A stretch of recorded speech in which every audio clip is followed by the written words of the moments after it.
오늘의 말씀 마태복음 27장 11절부터 26절 말씀. 하나님 아버지, 고난주간 수요일 아침도 주님의 은혜를 사모함으로 주님 앞에 나갑니다. 이 시간에도 우리 모두에게 말씀을 통해 하나님의 음성을 들려주옵소서.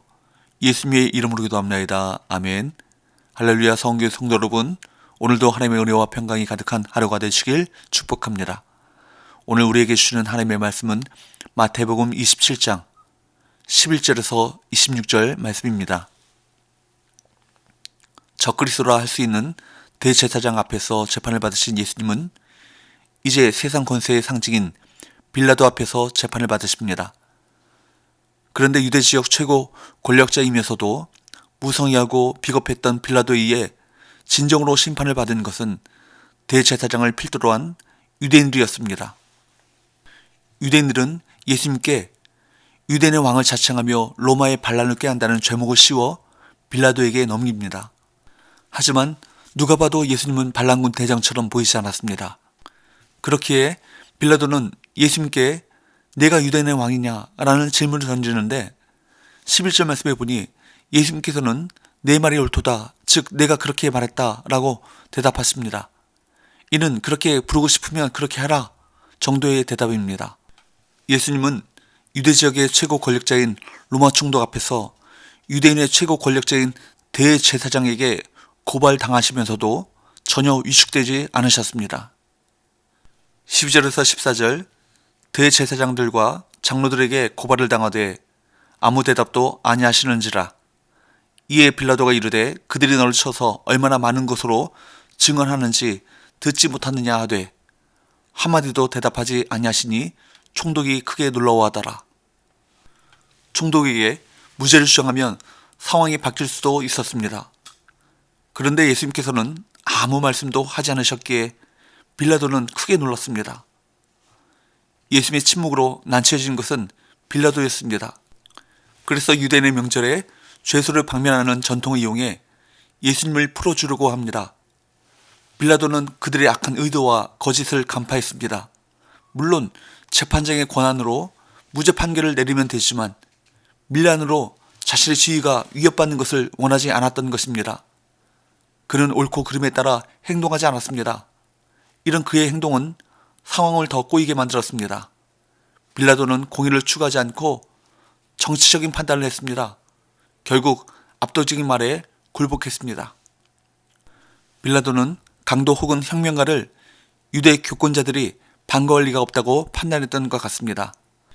기존의 질서체제를 전복시키려는 혁명가인 바라바가 유대사회와 기득권자들에게 더 위험하지 예수님은 그 정도로 위협적인 인물로 여기지는 않지 않겠는가 라고 생각했을 것입니다. 그런데 유대인들은 악한 자를 선한 예수님보다 더 원했습니다. 빛 대신 메시아를 그들이 싫어하고 배척했습니다. 그들의 어둠을 밝히는 빛을 없애버리기를 원했던 것입니다. 바라바, 그는 사실 바라아바, 즉 아바의 아들이라는 뜻인데 16절 각주에서도 보듯이 몇몇 사본에는 바라바 이름이 예수였다고 되어 있습니다. 즉 예수 바라바였던 것입니다. 그리고 예수는 구원자라는 뜻이므로 빌라도는 유대인들에게 유명한 죄수 아바의 아들 구원자냐, 그리스도라는 구원자냐 라고 묻고 있는 셈입니다. 결국 비겁한 총독 빌라도로 인해 유대인은 참 구원자와 거짓 구원자 사이에서 선택을 해야 하는 상황이 되었습니다. 대제사장들은 빌라도를 통해 예수님이 심판을 받고 있다고 생각했겠지만 실제로는 유대인들 모두가 하나님의 심판대 앞에 서고 말았던 것입니다. 20절에서 21절, 대제사장들과 장로들이 무리를 권하여 바라바를 달라 하게 하고 예수를 죽이자 하게 하였더니 총독이 대답하여 이르되 둘 중에 누구를 너에게 놓아주기를 원하느냐? 이르되 바라바로소이다. 무리는 대제사장들과 장로들의 선동에 따라 바라바를 내어달라고 요구합니다. 결국 무리는 악인 구원자를 선택했고 의인 구원자 예수를 십자가에 못 박으라고 반복해서 요구합니다. 22절에서 23절, 빌라도가 이르되 그러면 그리스도라는 예수를 내가 어떻게 하랴? 그들이 다 이르되 십자가에 못 박혀야 하겠나이다. 빌라도가 이르되 어찌 미냐? 무슨 악한 일을 하였느냐? 그들이 더욱 소리질러 이르되 십자가에 못 박혀야 하겠나이다 하는지라. 여러분, 이 무리, 즉 지금 예수님을 십자가에 못 박으라고 외치는 유대 군중은 한때 예수님을 따르던 자들입니다. 그들은 예수님의 이적에 칭송과 제지를 보냈던 자들입니다.